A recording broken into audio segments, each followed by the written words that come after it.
চুয়াডাঙ্গায় ৫ KG স্বর্ণ আত্মসাতের অভিযোগে ৫ জনকে অপহরণ করে একজনের ৪টি আঙ্গুল কেটে দিয়েছে অপহরণকারীরা।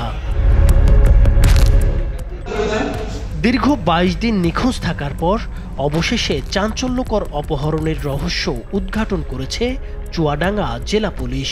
শ্বাসরুদ্ধকর এই অভিযানের একটি ভিডিওতে দেখা যায় উদ্ধার হওয়া ৫ জনের মধ্যে শফিকুল ইসলামের হাতের ৪টি আঙ্গুল কেটে ফেলা হয়েছে। উদ্ধার হওয়া ব্যক্তিরা জানায় অপহরণকারীরা শফিকুলকে অমানসিক নির্যাতন করে ঘাস কাটার মেশিন দিয়ে তার আঙ্গুলগুলো কেটে ফেলেছে। ঘটনার শুরু গত ১২ই অক্টোবর।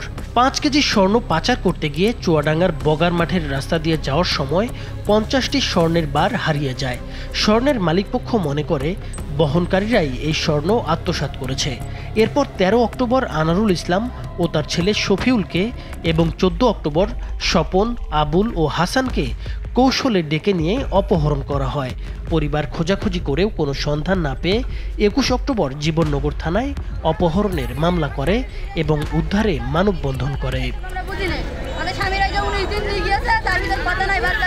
মামলার পর চুয়াডাঙ্গা জেলা পুলিশ, সাইবার ক্রাইম প্রতিরোধ দল, ডিবি এবং থানা পুলিশ যৌথ তদন্তে নামে। এক পর্যায়ে খবর মিলে নিখোঁজদের যশোরের একটি খামারবাড়িতে আটকে রেখে নিয়মিত নির্যাতন করা হচ্ছে। এরপর গতকাল ৫ নভেম্বর ভোর ৪টার দিকে চুয়াডাঙ্গা জেলা পুলিশের নেতৃত্বে শ্বাসরুদ্ধকর অভিযান চালিয়ে পরিত্যক্ত একটি খামারবাড়ির ভেতর থেকে ওই ৫ জনকে জীবিত উদ্ধার করা হয়। ঘটনাস্থল থেকে একজন গ্রাম্য চিকিৎসক সহ মোট ৩ জনকে আটক করে পুলিশ।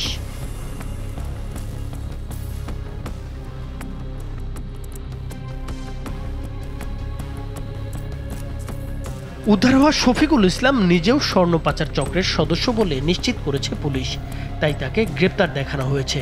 এই ঘটনায় বাকি অপহরণকারীদের গ্রেপ্তারে অভিযান অব্যাহত রয়েছে। নাইমুর হোসেন, মাছরাঙা টেলিভিশন।